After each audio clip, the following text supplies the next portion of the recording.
Bienvenue dans ce nouveau numéro de Fontaine, l'édition citoyenne. Cette semaine à Fontaine, on revient sur les 2 ans du marché de producteurs de la place Louis Maisonnat, un nouveau rendez-vous qui a très vite su trouver son public. Et puis les journées du patrimoine ont attiré les visiteurs par-delà les limites fontainoises, coup de projecteur sur les coulisses de la source. Enfin, nous ferons le tour des prochains temps forts à Fontaine dans l'agenda.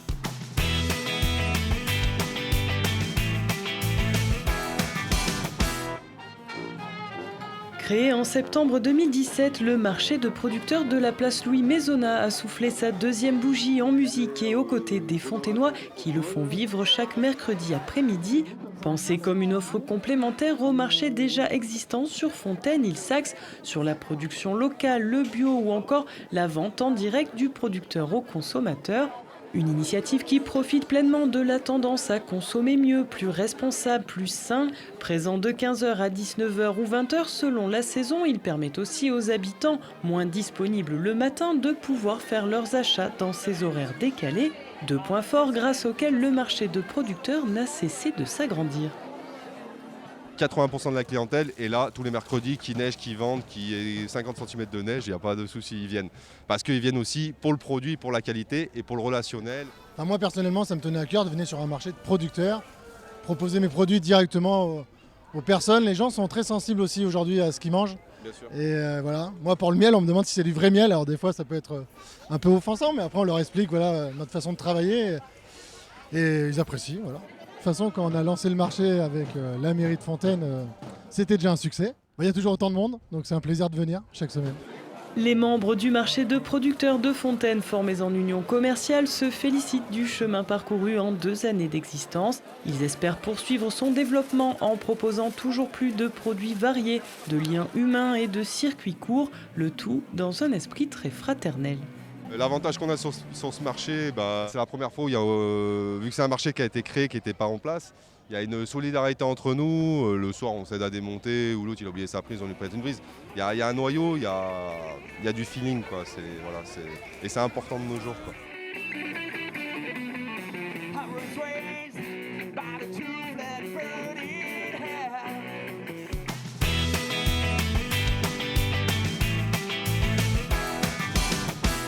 Musées, lieux de pouvoir ou d'histoire sont souvent au programme des journées du patrimoine. À Fontaine, à défaut de grands châteaux, on élargit les horizons en se plongeant dans le patrimoine numérique, artistique ou encore culturel de la ville. Pour cette nouvelle édition, vous avez pu rencontrer l'artiste Éric Margerie, exposé au Vogue jusqu'au 12 octobre avec son projet poétique et engagé Petit point de vue sur les nuages. Certains ont aussi pu s'inscrire à la Numothèque, la version numérique de la médiathèque Paul-Éluard, qui permet d'accéder, depuis chez vous, à des milliers de références en matière de livres, de films, de musique ou même de formations en ligne. Autre lieu incontournable de la culture à Fontaine, la Source ouvrait grand ses portes et ses coulisses au public, le temps d'une visite guidée et musicale. Ce que je vous propose, c'est de débuter, pour le coup, la visite de l'extérieur. On va remonter le temps. Source est un équipement culturel, certes récent, plus récent que certains châteaux que l'on pourrait avoir envie de visiter, mais qui, je pense pour le public, permet de découvrir la Source sous d'autres facettes, avec des endroits méconnus de tout le public, peut-être même de certains membres de l'équipe, voire. Donc on a des visites organisées par notre médiateur culturel ou notre directeur technique, avec chacun leur vision de l'équipement. Donc c'est toujours très intéressant de découvrir un équipement qui permet d'être ou en grande salle, ou à l'ampli, ou à l'auditorium, et dans ses coulisses. Et puis ça permet aussi de découvrir tout ce que fait un équipement culturel au quotidien, hormis la scène et le concert, parce que ce n'est pas que ça évidemment. On a pu même découvrir aujourd'hui un court-métrage qui a été réalisé par une classe de 3e, accompagnée par Jeanne Coudurier, à l'initiative de Laurence Stahl l'an dernier. Et voilà, ça avait permis de mettre en avant toutes les disciplines qui peuvent être représentées, en l'occurrence là le court-métrage, le cinéma, puis la musique qui a accompagné, tout le travail qui a été fait par ces jeunes. C'est la première fois que je vois le film. Ma fille m'a vraiment épatée. Je la connais timide et tout. C'est un grand travail que la réalisatrice elle a fait. Donc une maman fière. Très fière, très fière. Le bâtiment est abandonné, le temps passe et la commune se saisit en 2010 de ce lieu pour prendre toutes les dynamiques culturelles finalement qui existaient depuis longtemps à Fontaine et de lui donner un écrin.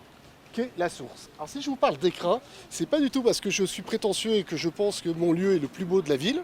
C'est simplement parce que l'architecte l'a imaginé comme un écrin. C'était super, je suis contente d'être venue. On ne s'imagine pas vraiment de l'extérieur, et puis les salles, c'est vraiment à voir.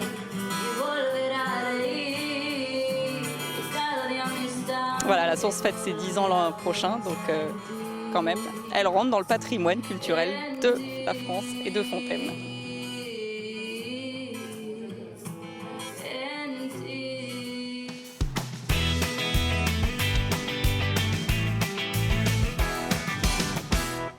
À vos stylos, vendredi 4 octobre, l'association Amimo vous propose un atelier d'écriture, gratuit et ouvert à tous, peu importe votre niveau, venez jouer avec les mots dans une ambiance bienveillante et conviviale.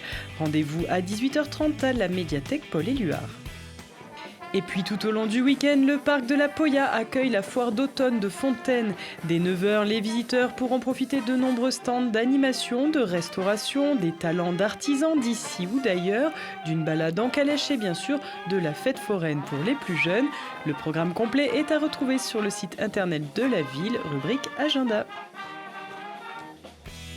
Lundi 7 octobre, les visites de quartier se poursuivent. C'est cette fois le secteur hôtel de ville qui sera passé au peigne fin par les habitants, élus et services techniques de la ville, le temps d'un échange au plus près du terrain et des questions de chacun.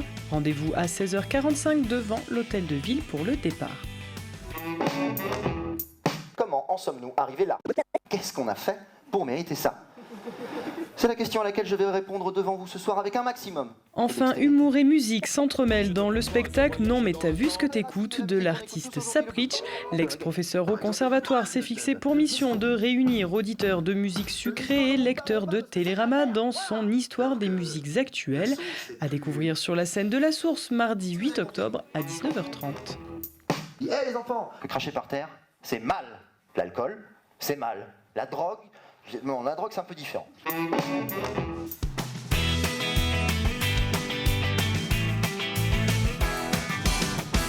Et on se quitte avec la photo de la semaine. À l'occasion du World Cleanup Day ou journée mondiale du nettoyage de la planète en langue de Molière, les élèves de l'école Marcel Cachin se sont répartis dans différents quartiers de la ville pour ramasser les déchets sauvages et montrer l'exemple aux plus grands. Bravo à eux et à la semaine prochaine.